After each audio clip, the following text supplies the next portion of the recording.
All right, welcome again. Good morning. Please stay muted, okay? If you want to say something, raise your hand and you'll be called upon. Um, so, welcome to M3. I cannot believe that we've spent 1 month already, and it gets exciting as we proceed. At least for me, and I think for a lot of you as well. Um, it gets even more exciting as the weeks come by. And one of the things I enjoy about this approach is that it feels like a real farming experience, because in farming you don't get to do everything in one day. It takes weeks, months to go from start to finish.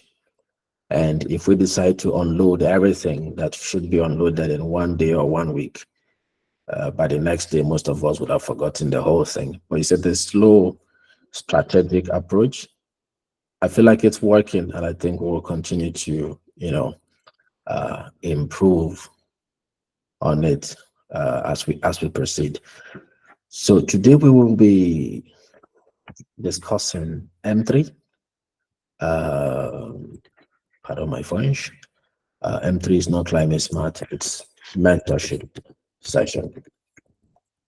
So for today, we will be first thing we will do is that we'll take an update from the poultry farm. Um, and after that update, I will share with you the the plan for today. All right. So we'll take an update first, then I share with you the plan for today. We will be working on the farm. Hopefully the internet will be great. I think it's great on the farm, and we'll be setting up our initial steps. But before I call on our Z, this is a picture, or rather a video of the poultry farm at 2 weeks old. And uh, all 50 birds are here. I mean, we've not had any mortality up till now. So that's for that. And then these are the birds. Uh,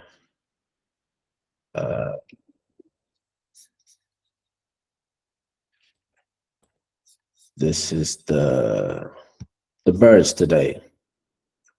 So still everything all good. No mortality rate. You can see they are noticeably bigger here than 2 weeks old. Still, not a single bird is lost. Now I find it to be very strange, to be honest, but yeah. So that's where we are now. So we will take an update from our. I'll stop sharing. So show us the farm.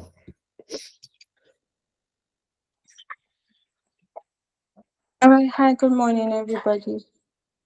It's been a while. So this morning, this is what they look like. They fed. So I think they are just doing what broilers usually do after eating, relaxing as usual.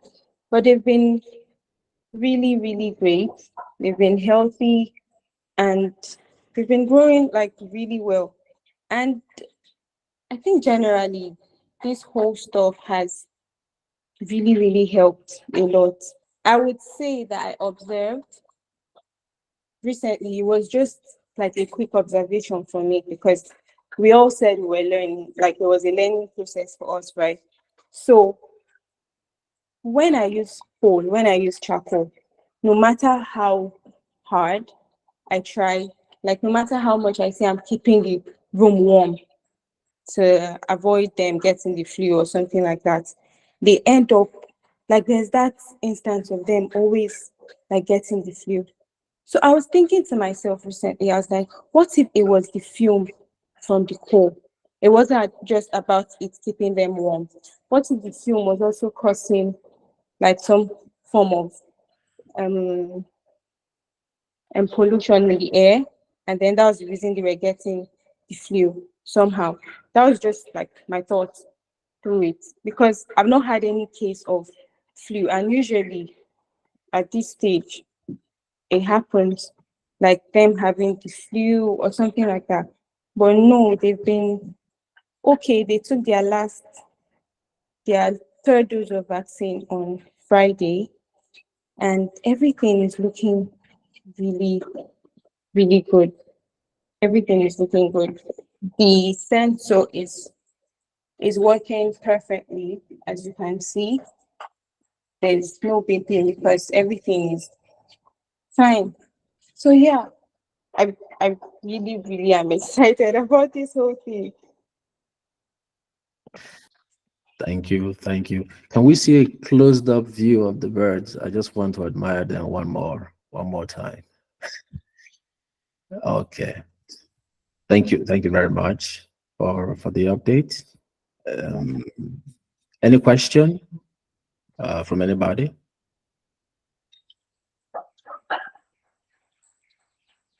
Okay. I think there is no question. So we'll go. Thank you so much. Our really, really appreciate the update. Just one thing to mention about the device is that the SIM module did not work up until now. So we were not able to get uh, the signal in the app. So someone has to, you know, um, someone has to always go check on the on-site device, which is the one that you saw, the hardware. Someone had to go check or maybe listen to the buzzer, as opposed to what was promised, which is to receive notification in the app, to help you manage it better. Maybe it's a hardware fault. I do not know, but this is something we will also investigate with them. But from what you heard is that by simply controlling the environment, those efforts that you've been putting in the poultry farm become significantly improved. Just one activity, one factor can improve the overall um, performance of your poultry. The climate, something that we often overlook. Right. So for today, we will be spending most of our time on the farm. We're talking about certain things that will happen. So here you will see some of the steps of what we're going to do today. We're going to prepare the land, at least to begin that land preparation. So we're going to talk about site selection. How do you do that? You cannot just point at any land and go ahead to just grow anything. It doesn't work that way. So how do we select the site? And we're going to be doing this site selection according to soil analysis. We want to know what the soil properties are, blah, blah, chemical and physical. Our objective of soil analysis is to see if there's a need for pH rebalancing and also for what kind of fertilizer to use, which is what this means, and also the amount of fertilizer. We also look at the weather and climate of the area, if it is favorable, as well as soil moisture analysis. So this will be doing together with James, who's on standby to connect very shortly.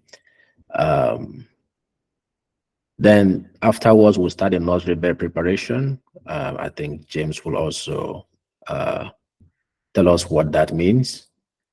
And hopefully by Thursday, when we have our M4, we will install the drip irrigation system. We should have completed this, hopefully. And then much, much later, we'll do transplanting, blah, blah, blah. So these are some of the things that we'll be doing, at least starting today, but at least the first 1 and 2, we are going to do together. So what this looks like is that there will be two approaches. There will be a nursery management, which we're going to start today. And then when the nursery is fully established, we're going to transplant and then have it grow till harvest. Now, there are certain things to expect at each step, but I guess it's something just like the poultry we will discover on an ongoing basis. So over to you, James. Can we have that conversation? So you're going to show us the farm and we can have a couple of discussions about why we are choosing the farm or why we should choose the farm.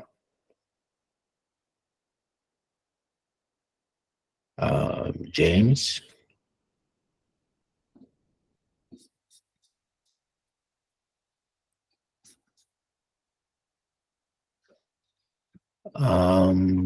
James, let me text him.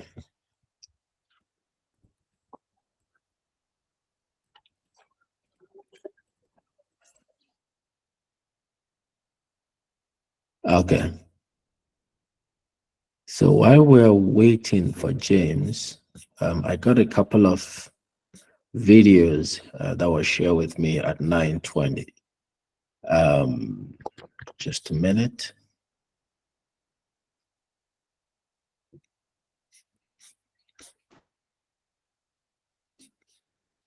James, are you there?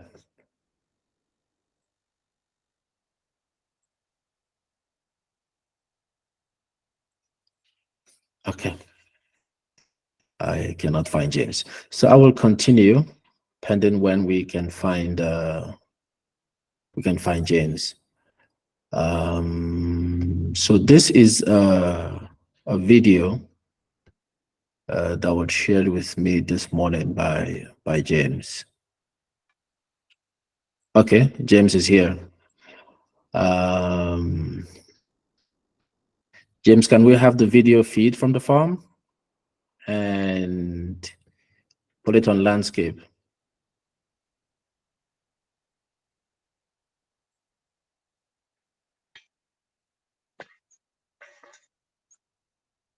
Hello, James. Yeah, I'm here. Okay, can we have the live feed for the farm and also put it on landscape so we can have a better view?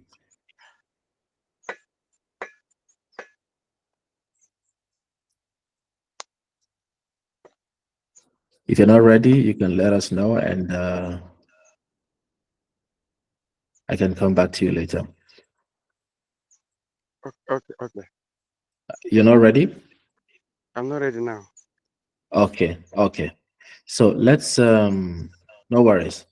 Let's discuss a few of the things that you know that that I've prepared for today. So this is what the farm looks like on Google Maps, right? So I'm gonna so that it doesn't look like any kind of stuff that was pre-made. I'm going to now share Google Maps, and I'm going to also invite you to look for this coordinate on the screen.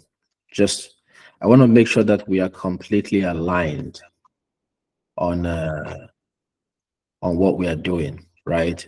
So I'm putting the location on the map for you to also check on Google Maps and confirm that this farm actually, exists, and it's not everything is digital agriculture. We are simply demonstrating how you can farm without being physically there.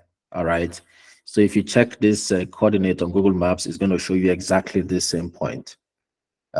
You can do a reaction if you can confirm that this point is correct. Now, this location is in a Ebonyi State, a village called Akeze, which is in Ivo local government. As you can see, it has very close proximity to Enugu State. It's a border village, and if you go to your right, if you travel by road to your right, you see at Abia State, there is Enugu State nearby. I don't know if there's another one. There's Cross River. There's Cross River State on the right. So it's a very strategic geography to start with. All right. So the portion of land we are looking at is something from, okay, let me go back to the map. It's something from that point up until where you find a stream. So if you're familiar with GIS, you see that anytime you see a kind of zigzaggy flow of grass or shrubs, that's how you know that there's a stream. Because like in the south of Nigeria, it's very vegetative. It's not like the north where you can see the river with clear view. So when you see something like this, you know that there's a river around it, because some of these are trees and also bamboo grass. The same with this. These are all rivers. So it means that our farm is actually one of the things you consider when selecting a site is access to water. Do you have borehole on ground, or do you have access to a river where you can bring water to the farm? But the question is, how far is this farm? The farm should be around this area. We are yet to ascertain because it's quite bushy. I was hoping that James will show us how bushy it is. So if I measure from this point to the river, let's say it's a straight line, it is roughly 348 meters. So it's quite a distance from the stream, even though the map looks like it's very short, but from here to the stream is quite far. But let's use the farm itself. Let's say we are inside the farm and we are walking on a straight line. It's still around 250 to, just call it 300 meters. So this is how far we have to go to get water. And if you want to, let's say, connect a generator to pump water to the farm to irrigate it, you see that you have quite a significant cost in terms of length of pipe.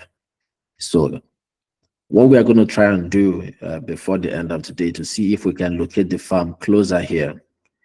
Now, what was located to us was around 10 acres.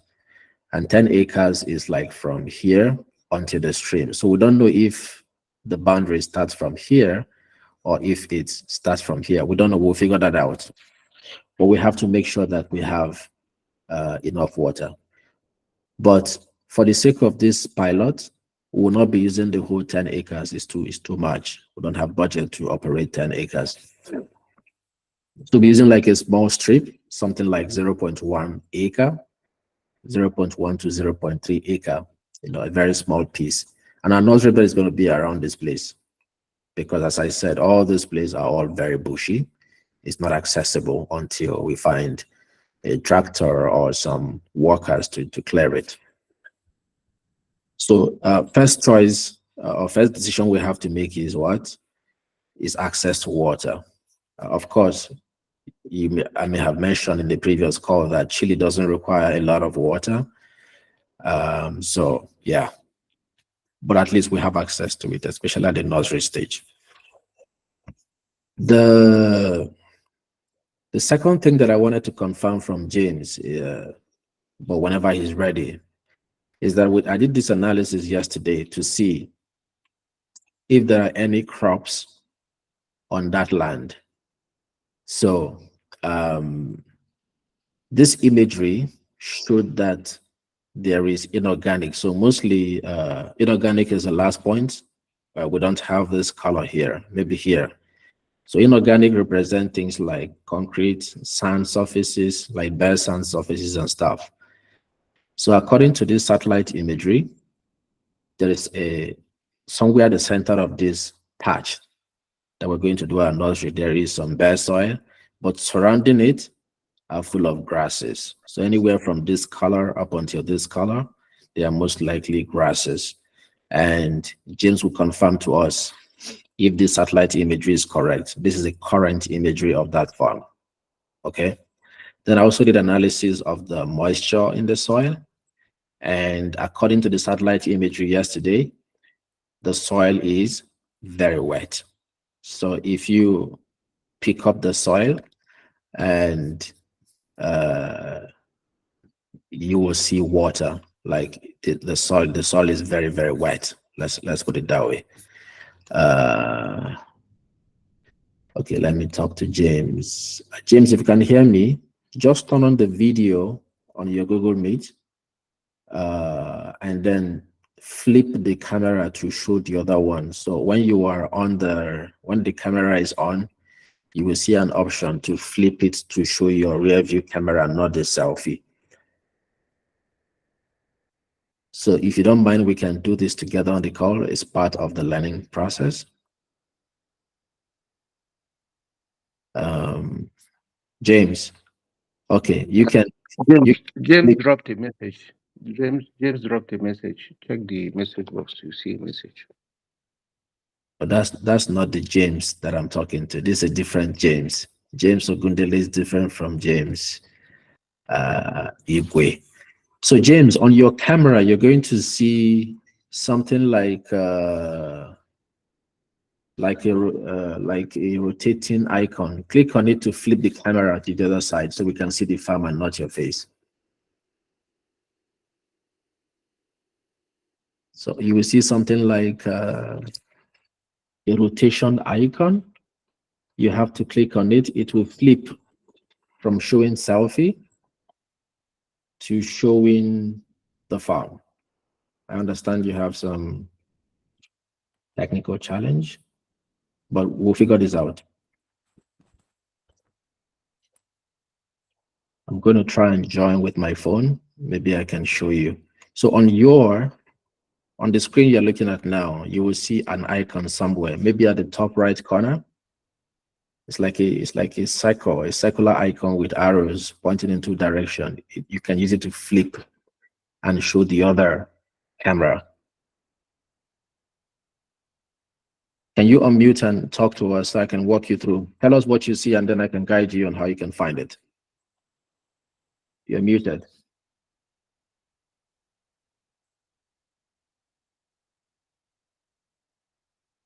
James, you're muted, so you have to unmute.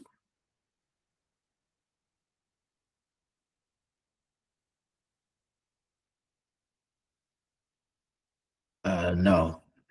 You know what? Just turn the selfie and face the farm. I think we can work with that. Since so we can save time. Okay? Just face your selfie to the farm area and then we can discuss.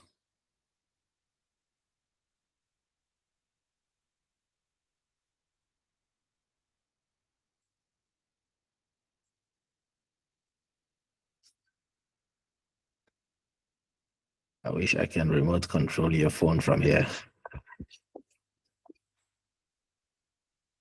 James. We cannot hear you. I cannot hear you. It is really sad. Oh my God. Oh my God.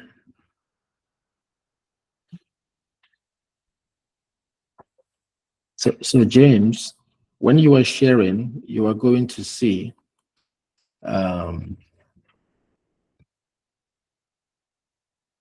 not sharing, you're going to see an option to flip.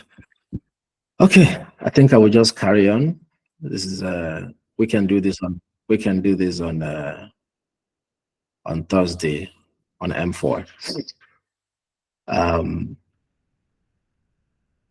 We can do this on Thursday M4. So James will confirm this to us. James, try to leave the call and join again. Perhaps we will have a better audio. Okay, so I will carry on. So this is what we know for sure. We know that the satellite imagery should be correct, with pending when James confirms to us that everything is okay. All right. So I also carried out using capture, which I'm going to show you. I carried out some analysis of the soil, and this is what we found. For the depth 0 to 20, we found that 27% of the soil is clay, 16% is silt, 57% is sand, and 2.7% is stone. Now, why is this important? It's important because we want to know if that soil retains water. James has figured it out. James, you have figured it out. Click the same button again. I saw that it didn't flipped. Yes, that's it, James. Just do it only one time. Yes. Yes. Well done, James. Come on, man.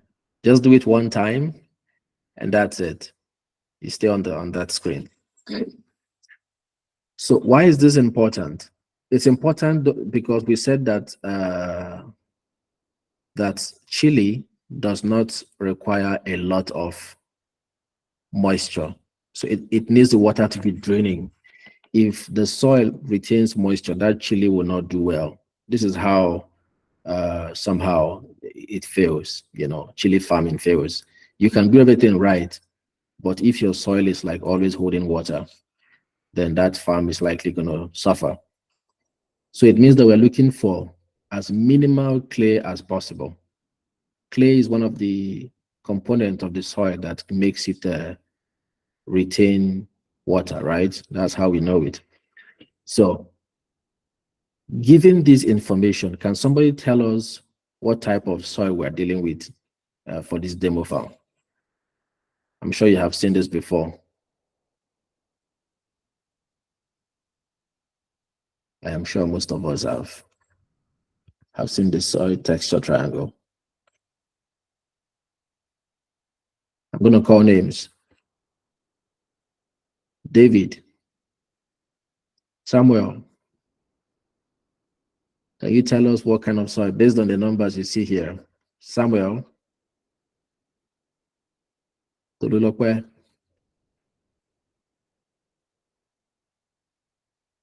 Rosemary, can you tell us what soil based on this information? And if you think you know already, you can volunteer by raising your hand and I will call you to respond.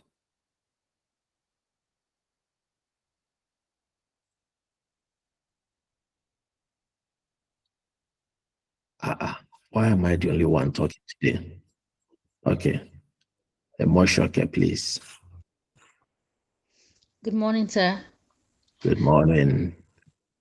Personally, I've not seen this triangle before, but if I'm to explain by the numbers I'm seeing, I think this is a sandy clay soil.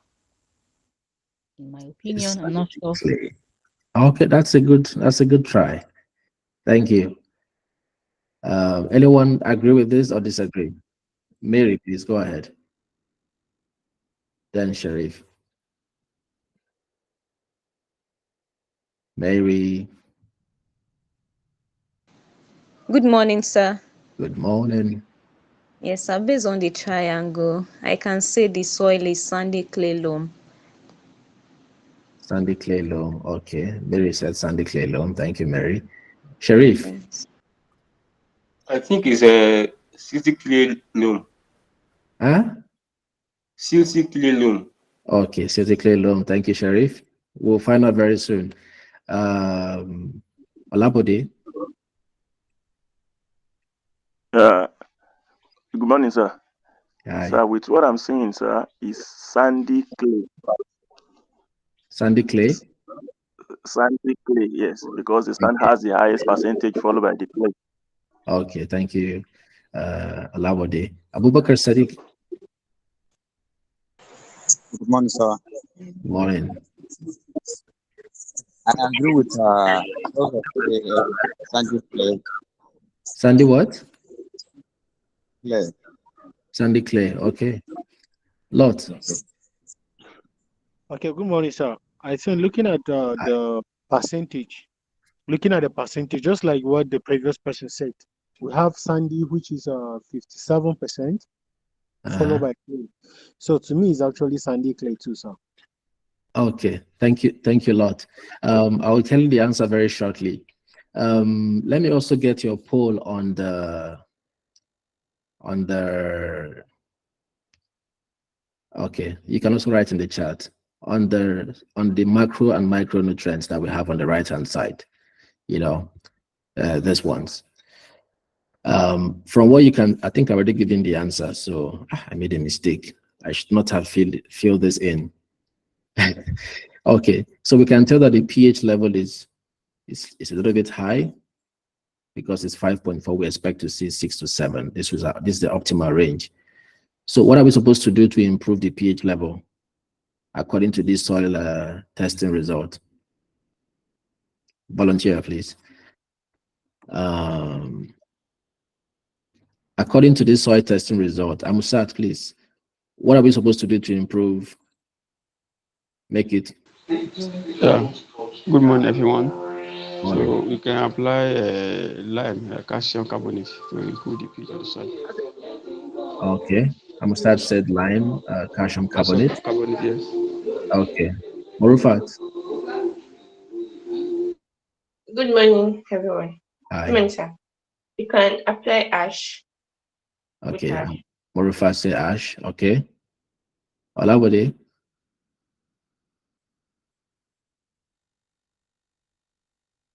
Yeah, we can also use ash to reduce the acidic content. Okay, it's the same response. Does anyone have any different option to suggest? If you remember last week, I mentioned there is another way to improve acidity of a soil that is not ash. Does anyone remember? Okay. We can also use sulfur to improve the acidity or to reduce the acidity of soil. But the reason why sulfur is not applicable for this is because we already have sulfur is 8, which is the optimal range, and we don't want to add more sulfur to the soil. So this is why the calcium carbonate, the clay is possible.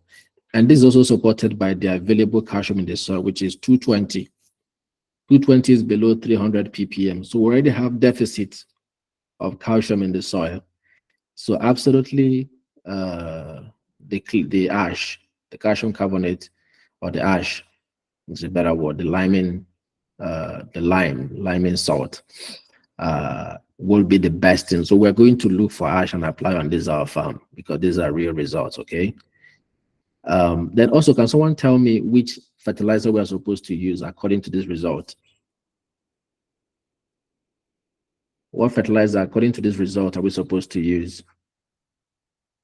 I'm not a fan of dumping manure. We will use manure for the nursery bed, but there is a specific lack here that we need to address.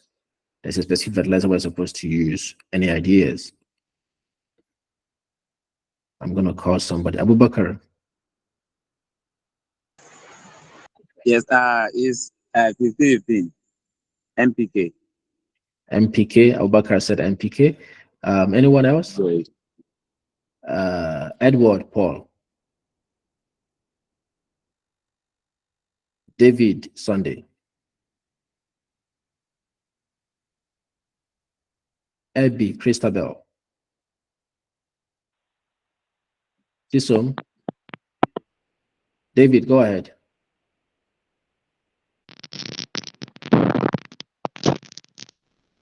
David. Every time your call is doing like this. Andrew. Hahaldi. Just jump in if I called your name, okay? Gift. I haven't heard from you today. Mayam, everything all right? Can you jump in? Can you help us out?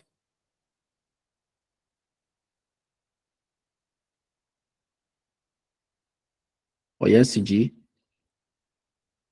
Rosemary. Go ahead. I don't know.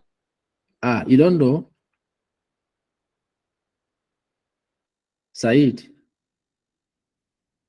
Timothy Silas. William Christopher. What kind of fertilizer? We did a lot of maths last week, showing different from different results. We showed how you can know that. And it's staring at you right now. Okay, I'm just gonna go ahead. Looks like we don't have a lot of volunteers today. Okay, Emotion can help us out. Save us, please. I think we do not need to add potassium fertilizer because it's already over the optimum range by 0.5 ppm. So I think the potassium level is okay for this plot. But we need to increase, we need to get fertilizer for the to increase the phosphorus content in the soil. something like that. So if the fertilizer to increase phosphorus in the soil would be maybe a bone meal or something, because bone meal has high phosphorus nutrients in it, and to improve the soil.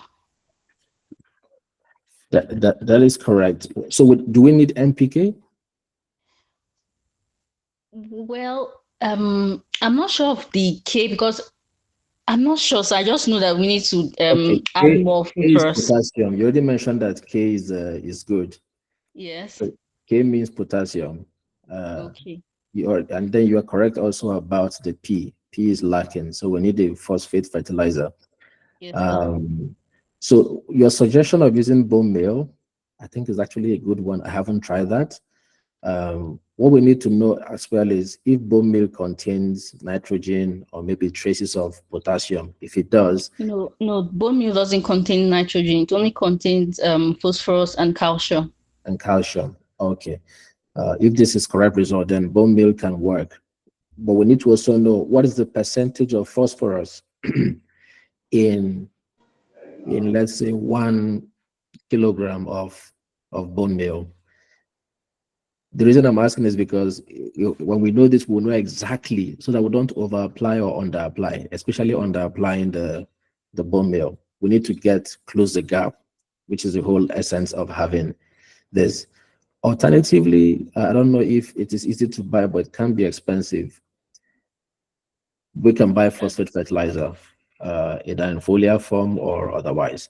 So to the first question, to the first triangle, the correct answer is sandy clay loam, and this is an illustration of how to use the soil texture triangle. So if you look at clay is 27, right? So we come on the side of clay, which is here, 27. You can see the lines for clay is going horizontal, right? So 27 is somewhere around here. So that's how the first thing we do, we get 27, which is for clay. For silt, the line is going somewhat perpendicular, but not perpendicular. It's an acute angle. It's going downwards. So we are looking for clay of 27 as well, right? A silt of 16%. This is silt, all right? We're looking for silt 16%. 16% is somewhere around here. So we go all the way down until it intersects with this one. And then for sand, we are looking for 57%, which is around here. It goes all the way up. So where the three of them intersect is the soil type, sandy, clay, loam. And ideally, this would be a good soil. Also, if we had this, I think this is also good, because what we don't want is a high percentage of clay, right? So whatever we can get around this level, I think will work. Minus this one and this one, obviously. But most soil around here, and this is a very good, I would say, good soil for what we want to do. Then for this, we'll look for triple phosphate fertilizer. But if we cannot find, we'll use bone meal. What I don't know for sure is how do we mineralize bone meal? There's another question that we need to find out. We can work with you on this to see how we can mineralize it. For birds, maybe it can work because they have some enzymes and chemicals in their bowel to extract the phosphate. But for soil, it has to be soluble. If it's not soluble, the plant cannot offtake it. This is very important. So we need to find out if bone meal can be mineralized. Let's say if we make them in powder and make our own foliar fertilizer, if we can. So James, are you ready for us? I'm a bit sad because we're supposed to have this with you. James.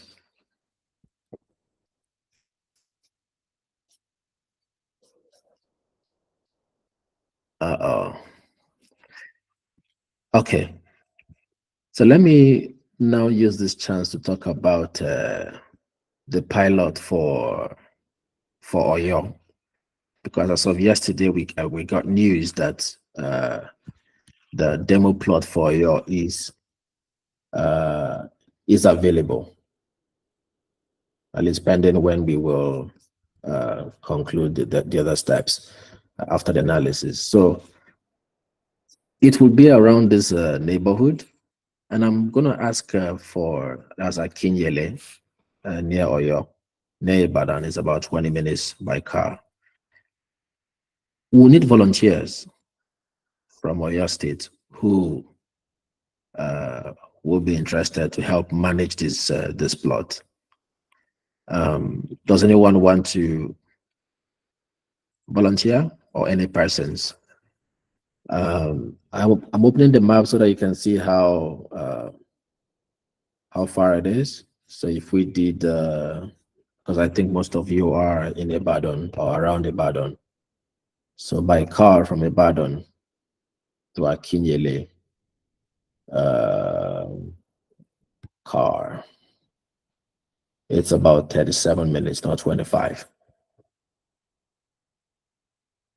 We are looking for volunteers who can help us manage this farm. The same setup we are doing in Ebonyi, we will do there. And then we'll also do, by the way, for the FCT, want to give a special shout out to Emoshoke. She has volunteered to help us manage on her own land the plot for FCT. Olabode, you want to volunteer?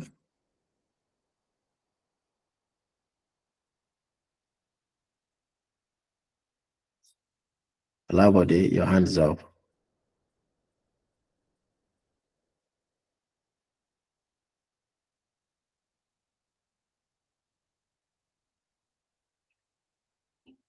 Okay. Olabode, Chukuba, your hand is up to you.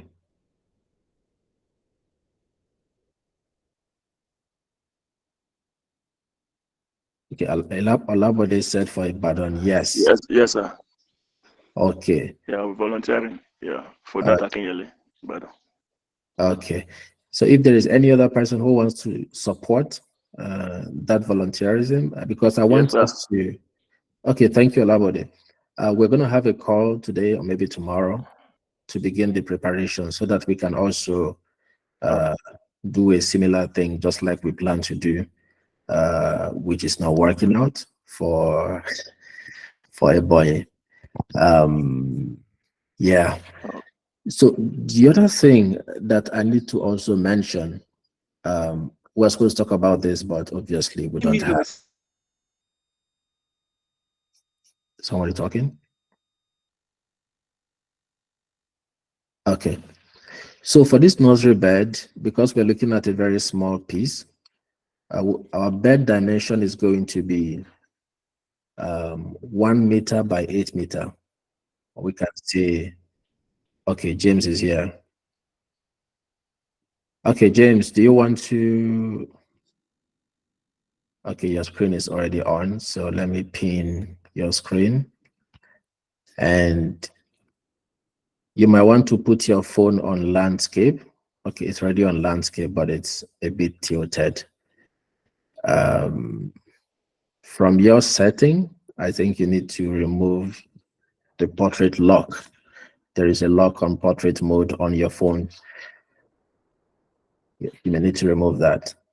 Okay, so this is a plot that we were just talking about for Ebonyi State, and it's a very bushy plot, as you can tell, all around it. James, can you give us a 360 view of where you are? Can you do a 360 slowly? Just do a 360. Okay. Slowly. Keep going. You don't have to move. Just stay in a place and do 360. All right. So My neck is paining me. See how bushy the place is. So this is what we are dealing with. I'm not seeing anything, And sir. okay, these are the. Okay, I pinned the screen. You will see it pinned on my screen share. Okay. You may have to scroll on your list. Can anyone else see this? Or is just me? Yes, I'm seeing it. Lot, maybe you have to exit the call and come back. Okay. I'm Now, if seeing you it too. I'm seeing it. okay. So if you remember, I said that the farm from the satellite imagery is full of grass. And as you can tell, also there's lots of grasses there. James, can you confirm that the soil has moisture, like it's very wet and not dry?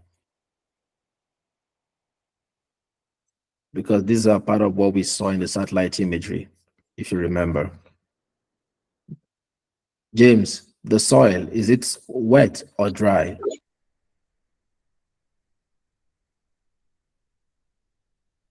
You can type if your audio is not working. If it's wet, is it very wet?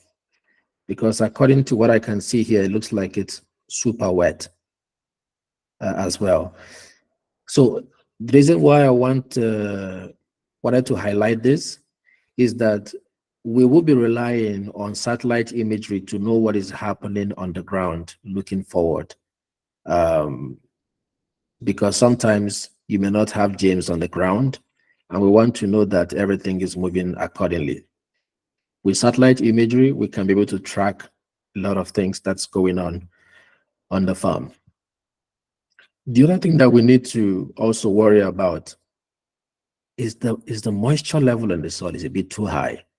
And we said that that chili does not require a lot of moisture, right? So normally we would have tried to do a flat bed, right, for our nursery. Okay, we can do a flat bed for our nursery, but for the transplanting, we may want to do a kind of ridges for that. But as it stands, because of this moisture concern, we may have to do heaps instead. Heaps will elevate the place we are going to transplant so that capillarity and gravity, I don't know if you're familiar with this concept, because when you make a heap, the top part of the heap will not be so wet because you've kind of raised the center of gravity, and the moisture will kind of drain down. So we're going to use heaps instead of the normal harrowing that you would do, let's say, in Nasarawa or other plains. This is how we can be able to manage the water, because this soil, I think even up until November, we're going to have like very wet soil. If you look at how the grasses are there, that place is super wet. So we're going to use heaps instead of, as of yesterday, I wasn't sure because I couldn't see a live feed. But now that I can see this, we're going to use heaps. Otherwise, our pepper will suffer. In fact, it will not even grow well if we grow it on a flat land. In terms of rainfall, I did a little bit of search, to see what the rainfall pattern, the temperature pattern has been in the last 10 years. This is also one of the analysis that we're supposed to do, but the circumstances are not right. But I'm going to show you the data I downloaded, which is accessible to anybody. This is historical data from NASA something viewer. I will send a link if anyone is interested. So from this data, you can see from 2013 until 2024. These are all the weather information that has been collected. And this is the time of the year when it started. This is day 274 up until 365, which is the end of the year. This is December 31st. So you can see that the temperature from around October or September, it's around September, I think. September of 2013, you see the temperature is fairly stable between 26, 24, 26, 24. So the temperature is fairly stable on the average, right? That's what the data is showing. It's fairly stable, 26 to 24. Over the last 10 years, we've not had abnormal temperatures, so we should not expect one. In terms of how low did the temperature go, it's 22, 22 up until you see 13. So it can go quite low, right? So let me do a selection. I think we have the option to do that with Excel. So we can say what is the minimum value. The minimum value says minus 999. That must not be correct. So let's look for minus 999. Oh, I think this must be an error. All right. So we're going to try and remove all of this value because there's nothing like minus 999. So let's remove minus 999 and put dash. Replace all. So let's look again for the minimum because that's not correct. So sometimes you have to know what you're looking for. See, the minimum is now 19. So in the last 10 years, the lowest temperature that has been felt in that our pilot location is what? Is minus 19 for the average. Then let's look at the T minimum. So T minimum is the temperature, the average temperature, the minimum temperature that was felt in the whole period from 2013 to date is 11. So the question now is, should we be worried about fungicide growth because of this? You know, at low temperature, fungi develop on the farm. So should we be worried? This is something we're going to find out next Thursday. Then also for the maximum temperature ever was 36. So there was a time in the last 10 years when it is super hot. You know, of course, we have to compare this with the humidity, which is this one. We'll do a lot of analysis by Thursday. The maximum humidity is 95. So this is another problem that we have to, but we need to know when did this occur. We're going to find out when we plot the chart of this, which we can do, by the way, but the data is too big. So if we do charts, we can see on the chart that the humidity fluctuates between 90 something and 30 something, something like that. So we're going to study this a bit more in depth. The reason we are doing all this, we want to find out what can go wrong climate-wise using 10 years of data. What can go wrong? When can it go wrong? Because everything here is time-based. The point you have low humidity, you can trace the time. The point you have high humidity, you can trace the time. Humidity can be a huge challenge in terms of disease and pest infestation. So we want to be prepared, say by October, what can we expect based on what has happened in the past in terms of humidity and all that. So that's what we're doing. No cause for alarm. Right. So that will be the end of this first part. I was hoping that we can prepare the nursery together with James. But for some reason, I cannot hear James. James, can you hear me now?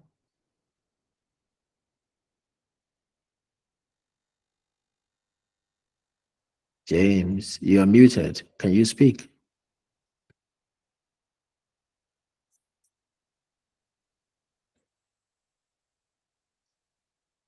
Uh-oh.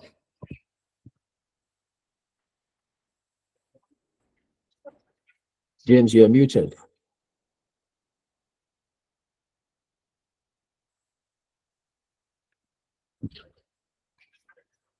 Okay.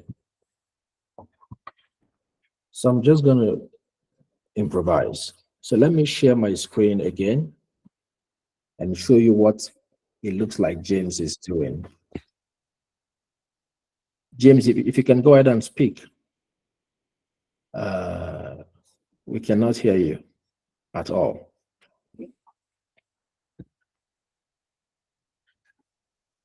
But I'm going to show you what it looks like James is doing. So James is marking out a space on the farm. And if you look closely, you're going to see something that looks like a rectangle. I'm sharing my screen shortly. That rectangle, according to my discussion with James yesterday, is about 8 meters long and 1 meter wide. Okay, I'm just going to bring in my screen now. So this was sketch from yesterday. 8 meter long. Can you see the notepad? So this is what it looks like. This plot that James is showing us, but for some weird reason, we're having a very bad experience. It should be about 2 meter wide, not 1 meter, 2 meter wide and 8 meter long. Now, what we are going to try to do for this bed is to raise it as high as possible. Let's say 50 centimeter high, because of the moisture level that we're talking about. We'll raise the bed to about James, Said.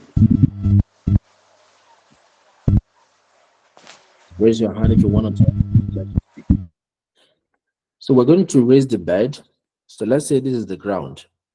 We're going to try to raise the bed something like this. Let's call it 30 to 50 cm. This will be our objective because of the moisture level. For the hips, we'll do a bit higher. Now, when we raise this, the next thing we're going to do is to make sure that there are no stones in the bed. These are very significant decisions. Stones will handpick, because with nursery, you have to be very careful.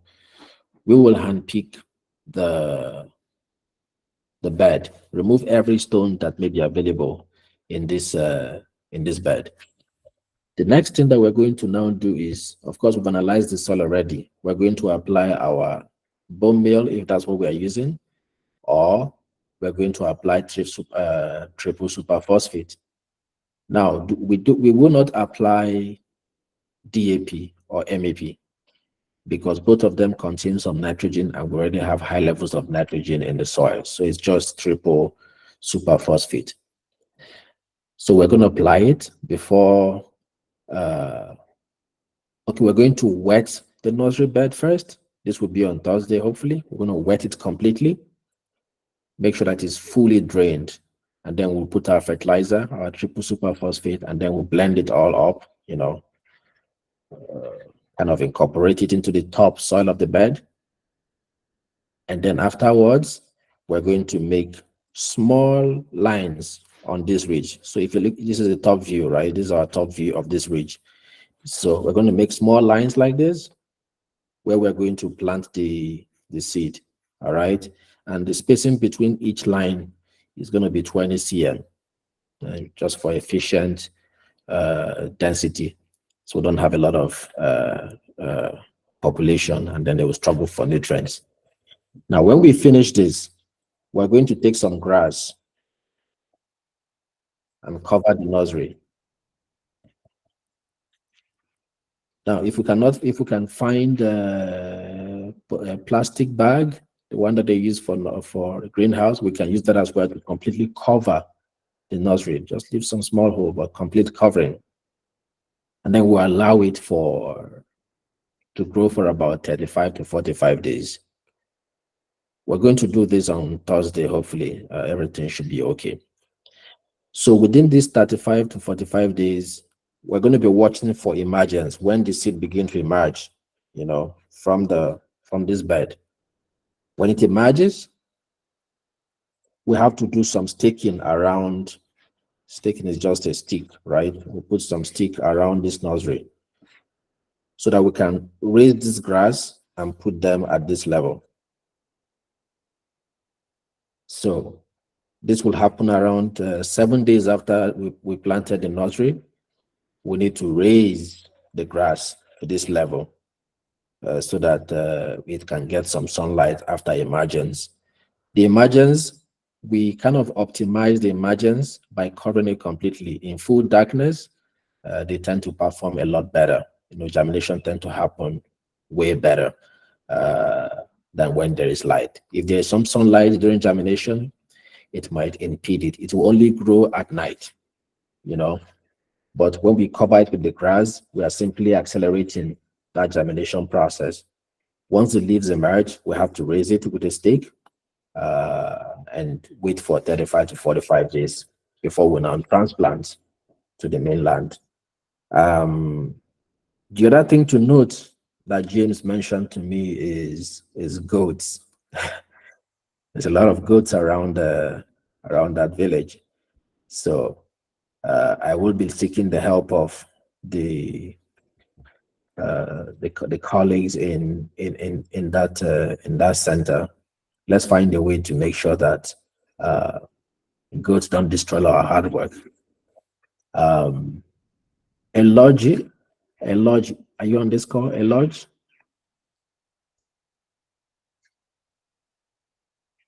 A lodge, are you on this call? Morufat, please go ahead.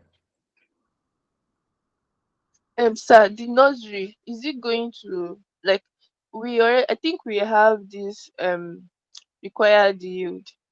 How do you know the size of the nursery that will be enough for the required yield? Because the last class you were like, there's this particular yield per hectare.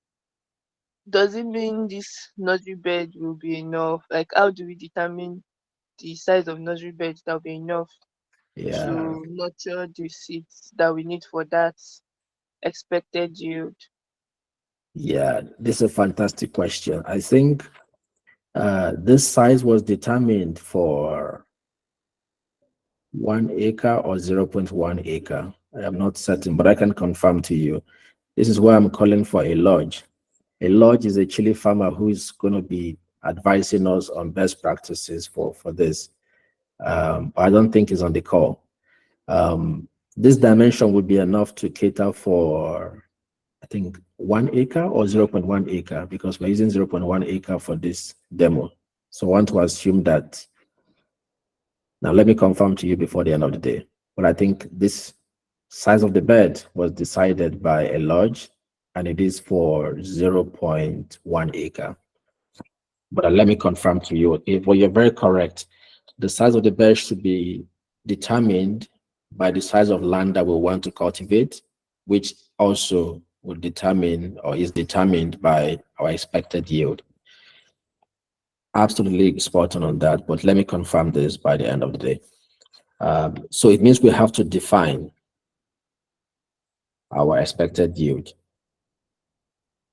for this demo. That's a very good catch, Morufa. Thank you so much.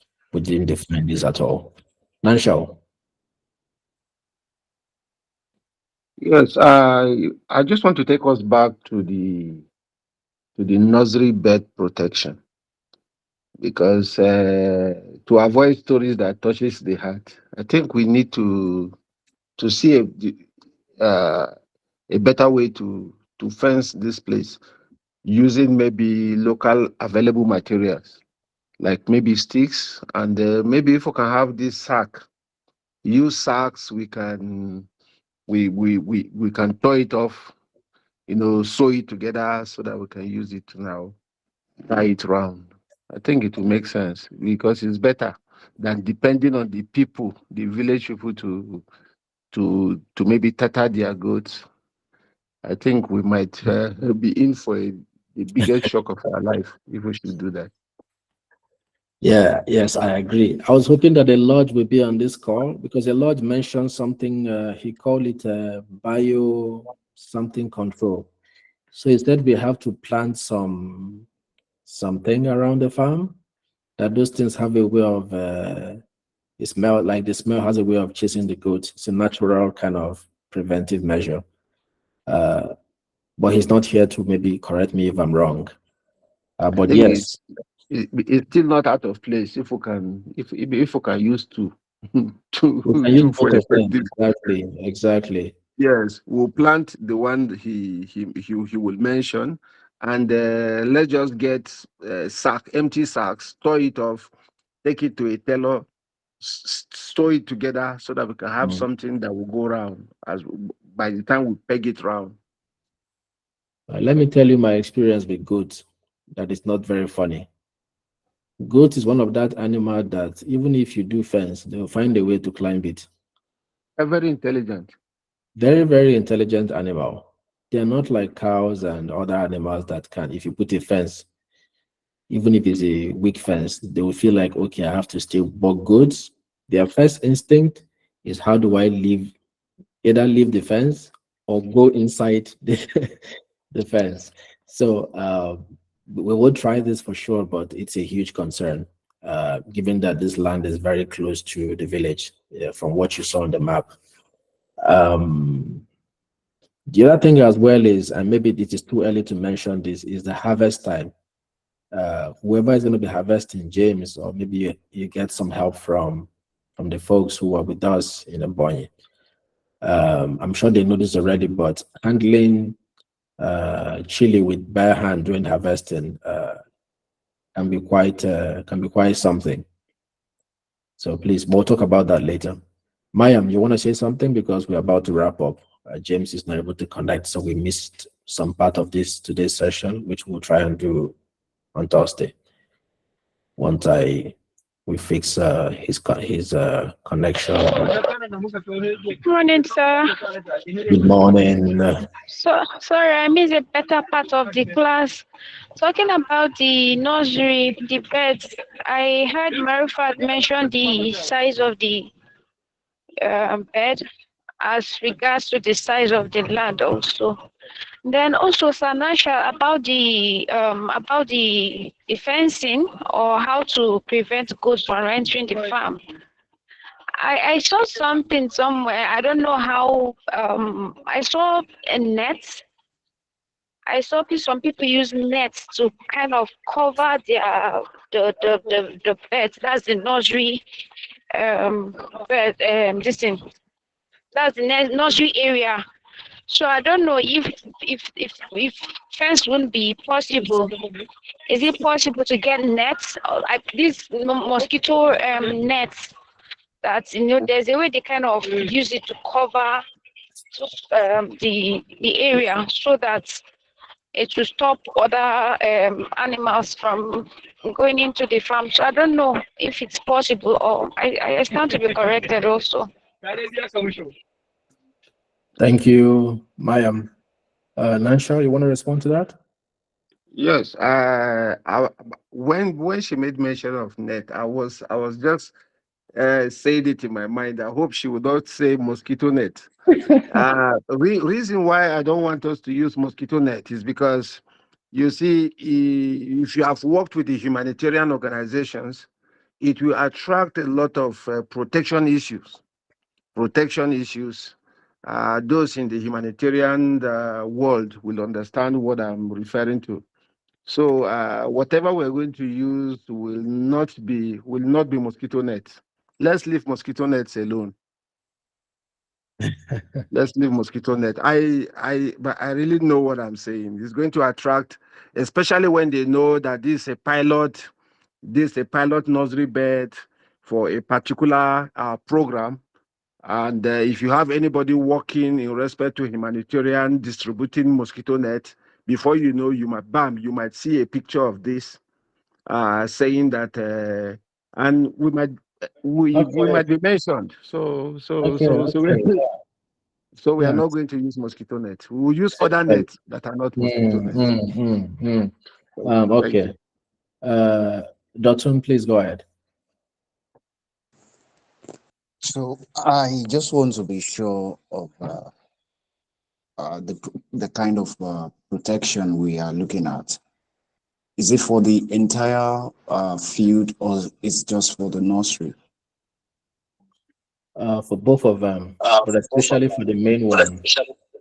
The main one we transplant, we need to protect against the goats. For nursery, I think it's a small space. We can fence it with some sticks and grass and bags. But after transplanting, we have the goats. Okay, I would suggest, because of my experience with livestock like goats, I would suggest I can't pick the name now. The use of sticks, preferably bamboo. If there are bamboo plantation around that place, that would be excellent. Just nail some, have a few stands of bamboo, then slice some into pieces and attach it to make a barrier. The sack would also work. Yeah, it will also work, but I don't know for how long, because you know how the weather, when there is harsh weather, the ash what's it called, sunlight, and before you know it, the sack will lose its protection, and that would be a straight entrance for the goats. So I would prefer maybe having a kind of fence, since what we are looking at is just like a plot. If it's a plot of land, I don't think the cost of doing that stick fencing will be that high, just to make sure that what we are planting is well secured. Thank you. Thank you so much, Dr. Chukuma, you want to say something? We need to wrap up since James is not joining us. Yes. Okay. Go ahead. Good morning, everybody.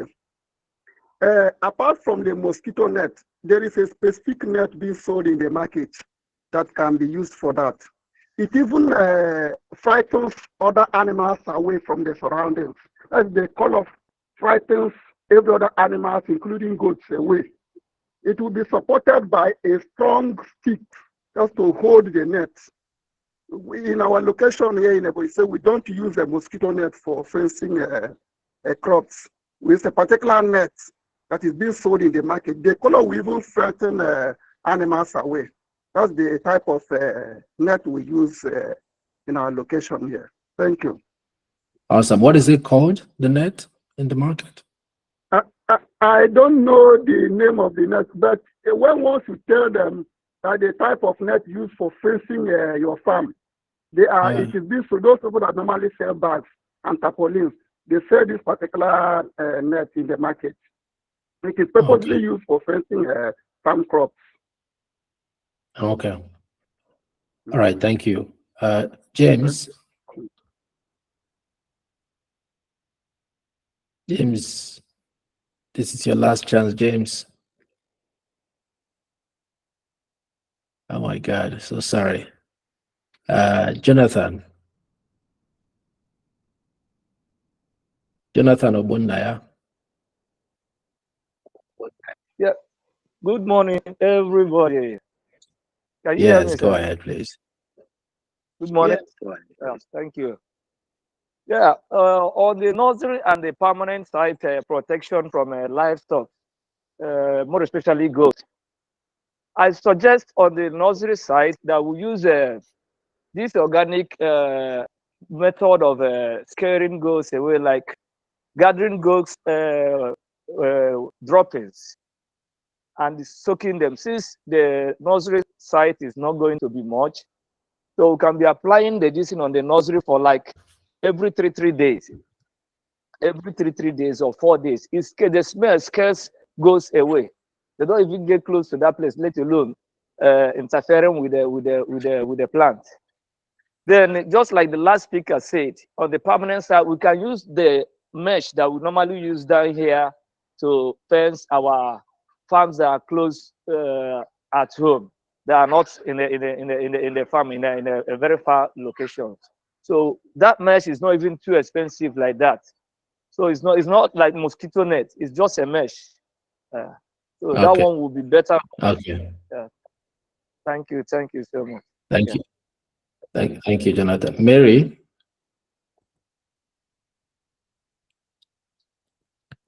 Mary. Okay, while we're waiting for Mary, the guys at the folks at Ebonyi, as I mentioned, the plot for this demo is that was allocated to us is quite big. So I want to suggest if any of you is interested to try your own pilot side by side with ours, you can contact James. In fact, I would want the possibility for you to try different practices on the farm. You know what I mean? So let's say we are using 0.1 acre for a pilot. Another person like Obundaya can take another 0.1 acre, and then he can apply his own current farming practice on that plot. And then maybe, let me look at the names again. Maybe AB can also take a plot and try. So we can have like a kind of competition. Let's see if this our climate smart farming approach will come last. If it is useless, we will know. If it is so useful, the result will show. So we can actually take advantage of this thing and do as if you can. This is a fully volunteering activity, okay? So I'm asking you to, talk to James and see if you're interested. Let's do a contest on this farm, okay? And let's see between the result using this climate smart approach and your traditional approach, which one will yield better. Okay. We have to wrap this up. Mary, if you're not speaking, we'll take Hello, from sir. Jonathan. Okay, Mary, go ahead. Yes, sir. I just have a suggestion on the edge to use. There's one turning shrub like that. It's very common around girls' area. So I don't know whether that one too can work as the hedge for the nursery, sir. Okay, turning shrubs. I'm Yes, taking sir. notes. Thank you, Mary. Yes, sir. Jonathan, we need to wrap up. So please, I want to ask the check plots we want us to establish close to the demo plot. Are we still going to use the same variety of chili? No, you can use whatever you want. Okay, we're going to use our. Yes. Okay, The program will not advise you on what to do. It's a competition. You can copy from us if you want, Okay. but we want to see side by side which one gives the best result. Okay. Yeah. Ours will be a check plot. Yes, it will be a control plot, All as right. you call it. Yes. All right, sir. Yeah. Thank you. As many plots as possible, we can have it, and we can also be getting update from you as well. So, Nansha, you want to say something before we wrap this up?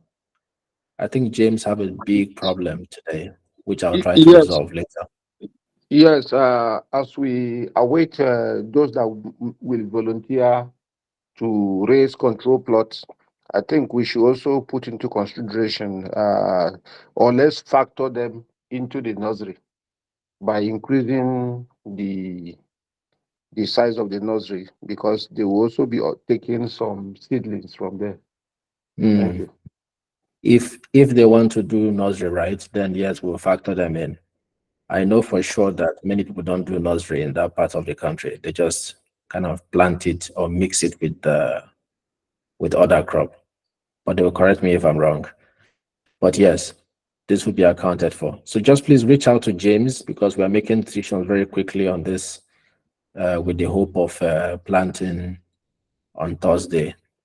And hopefully I can help James to fix up his audio, which is very sad.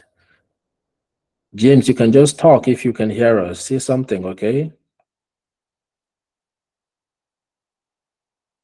Because nobody can hear you at all. All right. Or is James using any device? If he's using it, he should disconnect, and let's try and see. James is sharing his screen right now on, he's the one sharing with the phone, the farm view, which is.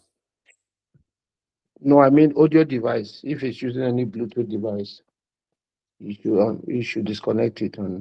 And James said he can hear us. So James, please leave the Google Meet and rejoin. Let's give you one more chance to tell us what is happening. Exit the team, the Google Meet, then join again. Okay, James, he said he can hear us very clearly, but very surprisingly, we cannot. We could not hear him. It's so sad. It's so heartbreaking. So speaking of handling, right? I remember when I was a child, when I was much younger. Okay, James is here. Say something. Yeah, can you hear me now? Ah, finally. We can hear Hello? you, sir. We can hear you, Sir James. Yeah. We can hear you. Okay, okay. I'm That very is sorry for the delay. It is due to network challenges, please. You have delayed us, James. You have Okay, delayed tell us. us what's happening, James. What's going on there, and maybe show us as well. Okay, what is going on now is we are trying to prepare the nursery bed. And the dimension we are using is just what you have said. We are using 1 by 8 meter. Can it okay. be you can see it? If at all you can see you have seen the bed we have made already. Then what we are trying to do now is to show you how to cover the bed when you are done with it. Okay. Can you hear me? Yes, we can hear you. Okay. We are hearing you clearly. Okay. So James, can you Okay. confirm the satellite imagery I showed earlier? Is the soil wet? Yes, the Is soil it is very wet. I can even read out the information we got after the analysis. is it very wet? Yes. The soil Okay. should be wet. I think it's raining over here. Okay. Here. The reason I'm asking is because I am not there with you. I am probably 4,000 kilometers away from you, but I'm using satellite imagery to check, and the satellite imagery says that the soil is very wet, and I wanted to Exactly. corroborate It's it. true. Okay, awesome. And also, you can confirm because you are there on the ground. Can you confirm that the soil has a high percentage of sand? Yes. It's It not a has super loamy soil, so it's not so dark, right? 57%. Yes, yes. Because that's how you know a soil that is not so loamy, is that it's not Sandy dark. clay. Okay. So we've Sandy clay. confirmed a few things from James. So James, how accessible is the stream? Because this is one of the major concerns I'm thinking of. How Just far like away? just like what I told you yesterday. It is a little bit far from the stream.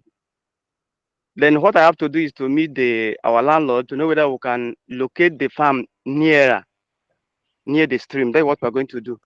That means we are not going to use the initial place he gave to us. We'll plead with him so that we can move down the stream. That's what we're going to do. Even though I think the Ezekiel River side will be much better for those Yes, of that's us what in. yes. We don't need a lot of water logging. This is very important. We need to stay a little bit far away from the stream because of capillarity. Otherwise, we'll be struggling with fungal disease every time.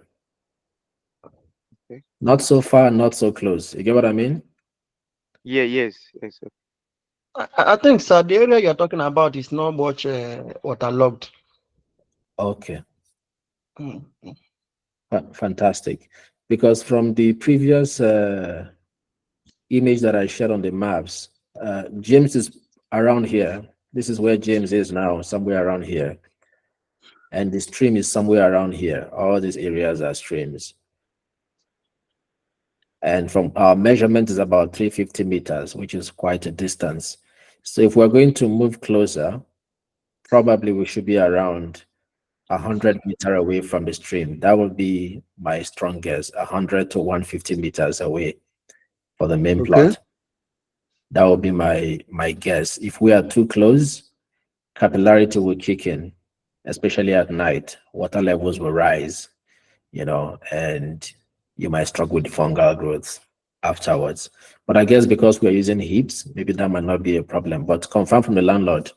Marufat. Okay. Oh, aside the capillarity, I think they think you need the water from the stream because they want you to go closer to the stream. And if it is for water issues, I think we can get a well, dig a well or something, and have a tank on the farm. We cannot. That's the problem. We'll have a tank for sure, but not a well, because this is a temporary rented land. Did anybody notice something with, thank you, Marufat, with this map, this area? What do you think is going on here?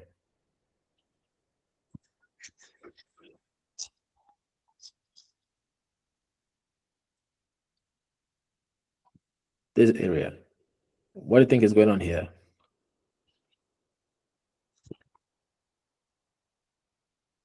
Anybody? That's fire. Somebody is burning the bush at the time when this image was acquired. Somebody is doing hunting, maybe, or maybe burning the grass to prepare land. So, as you can tell, these things can be detected also with satellite imagery. This is not a good practice because burning the soil also burns some nitrogen away from the soil and reduces the fertility. Anyways, thank you very much, James, and everyone for joining today's call. I'm really sorry about the feed, but as we can tell, James is preparing the land.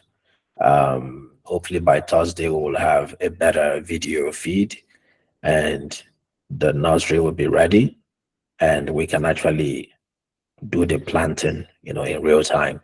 This was what I expected we would do today, but apparently I was wrong about the technology challenges. Right, so appreciate and I hope you enjoy the rest of your day. Any question, you can always send an email, info@rawfarmershub.com. Just briefly, before I wrap this up, for the Olabode and any other person who want to volunteer for the demo plot in your state, let's have send me a message. You have the other company line, which is 0903117721. Send me a message on that line and arrange a meeting. Also, a Moshok can send me a message so that we can have a joint call about so that we will not have the same experience as we had with James today. We'll have something better. We'll test out the screen sharing, the live streaming stuff. We'll test all those out. So send me a message. If you want to volunteer as well, send me a message. For the control plot in a boy, James already, so reach out to him and let's see how we can coordinate that aspect. Remember, the objective for us is to find climate smart ways to grow food with an outsized reward. So if the best person in the market is getting 3 tons per hectare, we want to get 10, we want to get 15. Realistically, that is, we want to get the highest realistic result from our plot, having some of these measures in place so that if we do that, we have a first-hand experience to now go ahead and encourage more farmers, even sell our experience to them as a service. Last time I asked us to do some social media rounds to see if we can get a few clients in. Okay, I'm going to type the number in. Okay, that's 234-903-1177251. It's in the chat. So I asked us to do some social media round last time to see if we can aggregate some interest.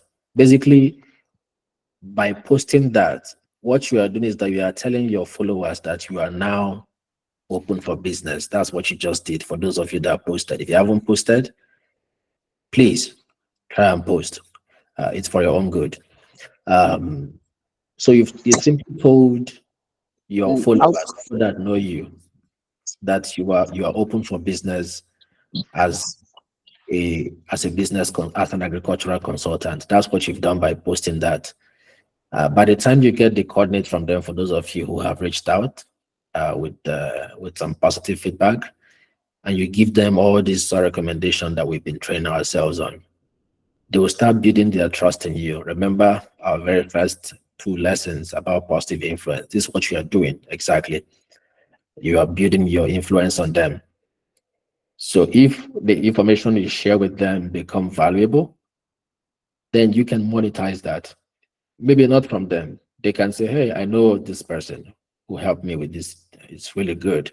They refer you to other people who will be the ones that will pay for your service. Remember, the real objective, especially for you as a person, is to monetize influence, convert influence to cash, using all the knowledge that you've learned both here and before here, or even by your own after this program. This is the real objective. So if you haven't done that, please do so. Hopefully by today we'll begin to we'll push out some Facebook ads. For those that have expressed interest and people are responding to you, we'll put your number there so that people can reach out to you and say, hey, I want to do site analysis. Our objective is to make sure that as many of you as possible are able to generate income from what you know.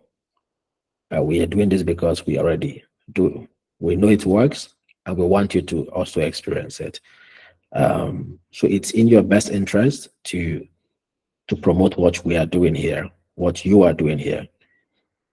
Let everyone know that you are an agricultural professional, a consultant, and you're open for business.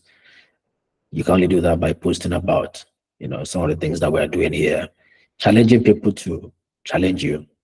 Then if they challenge you and you cannot do it, you can always write us, we'll support you. If you cannot answer anything, just write us, we'll help you become like an authority within your cycle. Once again, thank you, and I hope you enjoy the rest of your day.